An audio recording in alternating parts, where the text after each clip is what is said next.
This piece of paper helped me lose 65 pounds. My first and only trainer ever emailed it to me 15 years ago, and the foundational habits found on this page completely changed my weight loss journey. I found this buried deep in my digital files this week, and as I started my current 90-day body rebuild, I realized something. I wasn't doing many of the things that made me successful in the first place. So today, we are going through the exact document step by step to show you how these baseline rules can pull you out of a stubborn fat loss plateau. Because if you've been stuck on a weight loss journey plateau, struggling with food noise, trying to lose body fat, or even wondering how to maintain your results long term without losing your mind, there's a good chance the answer isn't another trendy diet. It might be one of the uncomplicated habits hiding on this paper that we've just simply stopped doing. So let's get right into it. If you're new here, my name is Sarah Heilman. I'm a personal trainer and nutrition and health coach, a mom to a 2-year-old, and someone who lost 65 pounds naturally and maintained that weight loss for over a decade. Last week, I shared the 90-day blueprint I'm using to rebuild my body after realizing I'd gotten a little too comfortable in maintenance mode. Reading through the comments on that last video, it became incredibly clear that we're all fighting the exact same battles. So many of you locked in your targets for the next 90 days, from prioritizing sleep and hydration to tracking your meals to dusting off those resistance bands to get moving again. We are officially in this 90-day grind together. And while cleaning out some old files this week, I stumbled across this document, verbatim titled Guidelines, from the first and only trainer I ever hired. To be completely transparent, I had already gone through intensive therapy to heal my rock bottom battle with an eating disorder way before any of this. And therapy saved my relationship with food. But once I was healthy and disorder free, I just wanted to get strong. At the time, because I was healed, I was giving myself full permission to eat anything and everything, but I wasn't making note of how it was impacting my physical health. I didn't dare do another traditional diet because that felt entirely disordered to me. But this permission slip was the bridge between those two things. It gave me a practical, healthy structure to work with. And looking at it today just reminded me of the version of myself that was so incredibly consistent. So let's start right at the top of the page. The very first rule my trainer wrote on this page is eat when you wake up as soon as possible. This should be your largest meal of the day. Many people have problems doing this, but something is better than nothing. If it comes down to eating a donut or nothing, eat a donut. Now, let's clarify the mindset here. The point wasn't the donut. The point is that fueling your body is always better than running on empty. At the time, I wasn't a breakfast eater. I would rely on caffeine, coffee in particular, to get me through the morning. And then food was just whatever was available at any given time throughout the day. Now, I wasn't intentionally trying to skip breakfast or morning meals, but what was happening was that, first of all, it wasn't a priority. And second of all, I didn't have the hunger cues to do it. And honestly, this was a serious challenge to return to during the first week of my 90-day plan, because old patterns just try to creep back in when life gets busy. Now, this rarely happens, but just a few days ago, I looked at the clock and it was nearly 3 p.m. I had answered emails, I had attended meetings, I had scheduled client workouts, I had finished up some work deadlines, but I had not had my second meal of the day. I actually had to set an alarm on my phone to remind me to eat lunch because I was so focused on work. Think about how ridiculous that sounds. I teach nutrition for a living, yet still some days my own basic needs get pushed to the bottom of the list. The problem usually isn't that we don't know what to do. It's that life gets so loud that we just don't end up doing it. Now, right below the first rule, the document actually moves into daily distribution, and it states, eat 5 meals a day every day, spread out between 2 and 3 hours apart. This also mentions that your meals should be smaller, spreading your caloric intake throughout the day. Now, do I think every single person needs exactly 5 meals a day? Absolutely not. But what this document taught me wasn't rigid meal timing. It taught me consistency. When you build the habit of keeping your body fueled, your blood sugar stabilizes, and those intense phantom cravings in the afternoons and evenings practically disappear because motivation comes and goes, but those baseline habits stick around. And to hit that daily frequency, the document immediately addresses how you handle fluids. Moving straight down the page, the document transitions directly into liquids. It states, try to drink a gallon of water a day. However, if you are not working out, aim to drink a bare minimum of a half gallon. Then it moves on to soda and alcohol. Limit your soda and alcohol consumption as much as possible. Diet soda is no better for you than regular soda. Finally, we move on to coffee. Limit cream and sugar as much as possible. Now, this middle section is where a lot of people get stuck on their weight loss journey. They hear advice like this and they assume that they can never enjoy life again. That's not what this means, and that's not how I coach. If you are leveraging prescription GLP-1s like Ozempic or Wegovy to help you break through plateaus or manage food noise, I am 100% supportive of your choice. Tools exist for a reason. What I do care about is ensuring that your destination is sustainable once you get there, because a dream body should never feel like a nightmare to maintain. I still enjoy food, I still have treats, and I absolutely still drink diet soda and coffee. For example, almost every night after Ren goes to bed, I want a Diet Coke. That's my thing. Some people finish a high-stress day and pour a glass of wine. I reach for a Diet Coke. So instead of trying to completely eliminate it and make myself miserable, I engineered a compromise based on awareness. I switched from the standard 12-ounce cans to the mini cans, and I actually picked up some LaCroix sparkling water. So these are small adjustments with less quantity, but the same level of mental enjoyment. The same exact strategy applies to my coffee. Before starting this current 90-day phase, I was having anywhere between 2 and 4 cups of coffee every single day, not including the other caffeinated beverages I was consuming. But this week, I capped myself at a maximum of 2 cups every day. Now, occasionally I'll drink black coffee, but it's definitely not my cup of tea.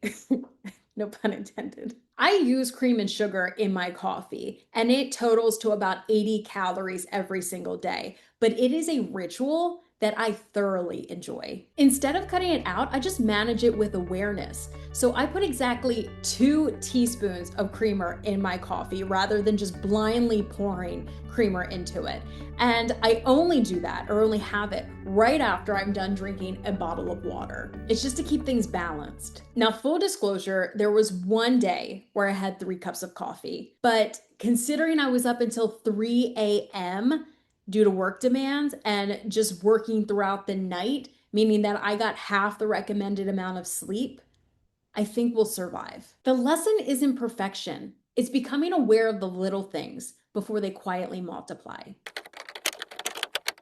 Once this document establishes what you're drinking, it moves directly into what goes on your plate. It states, each meal should consist of complex carbohydrates, lean protein, and healthy fats. It then goes on to define complex carbs as a long-lasting energy source, and then warns against saturated fats, saying that fats are more calorically dense than both carbs and proteins. Then it hits you with 2 rules that people completely violate without even realizing it. Eat any and all vegetables. Aim for 5 servings of fruits and vegetables per day. And then aim to eat oil and tomato-based products versus cream-based most of the time. This is a massive trap.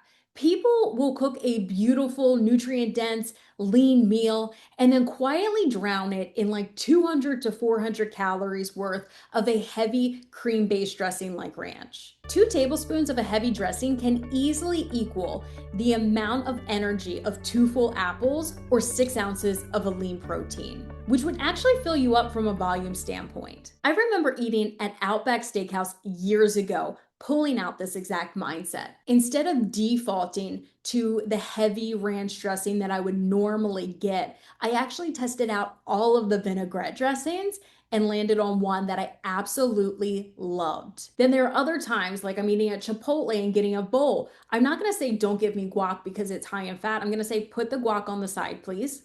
And then I can manage how much is actually going on my bowl and how much I'm putting into my body. Because I don't eliminate the things that I love. I just find a way to incorporate them in a balanced way. And hitting these latest rules doesn't mean that your meals have to be complicated. To apply these guidelines to the first week of my 90-day plan, I stopped treating every single meal like a brand new cooking event. And you know, I haven't eaten a salad all week. Instead, I've been air frying vegetables like broccoli, Brussels sprouts, zucchini, plum tomatoes, and serving that alongside seafood and rice for lunch and dinner. Other days, I made Southwest wraps that included ground meat, plant-based for me, mixed with black beans, because beans are an absolute cheat code to satisfying that vegetable rule. When I make eggs, I add in extra egg whites, and then I toss in bell peppers, onions, spinach, right into the skillet. For lunches, I would repurpose my dinners. One night I made Cajun shrimp over rice for a simple dinner. And then the next day, I used those leftovers to create a shrimp salad wrap. I used light mayo to reduce the fat. I used celery chunks for that crunch factor. And then I added all of that into a high fiber wrap and then paired cantaloupe on the side. Same protein source, completely different meal. And honestly, one of my favorite dishes of the entire week. To hit your fruit targets, you can top your yogurt with fresh berries or even add them into overnight oats. Successful people don't necessarily make better decisions. They just make easier decisions by setting up their environment to win. And that environmental design brings us to the next rule on the page, which ties the whole execution together.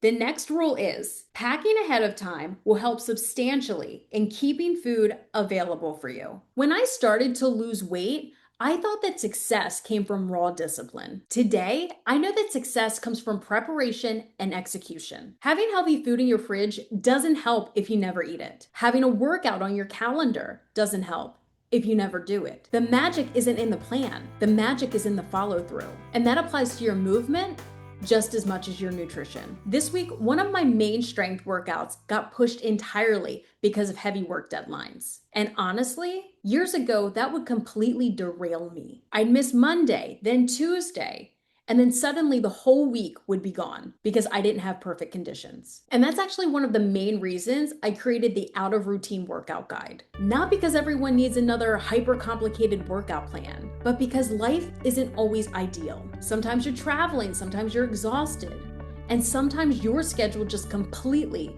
explodes. The goal isn't perfect conditions. The goal is having a functional backup plan to protect your momentum and build muscle without needing a perfect hour in a commercial gym. I dropped the link for the completely free Out of Routine Workout Guide in the description below so that you can have it in your back pocket for those high stress weeks. Because consistency beats perfection every single time. This week, the problem was solved. The sessions got done. All 4 strength sessions still happened, but I had to get creative. One became a dedicated mobility-focused workout because my body was fatigued.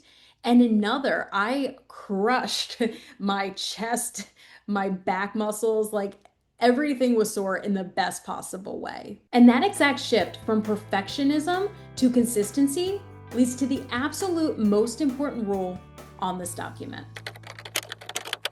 It is the very last bullet point, and it reads verbatim. Keep in mind, no matter what you do, it's impossible to always follow these guidelines. Do the best you can, so when you do forget a meal, go out to eat, have a drink, etc., it's not a big deal. These guidelines lifted a major weight off my shoulders when they were handed to me 15 years ago, because they were a literal permission slip for things to get messy sometimes. Between these guidelines and therapy, my relationship with food completely changed. Before this, I was dangerously all or nothing. If I missed a workout, I failed. If I ate something off plan, I failed.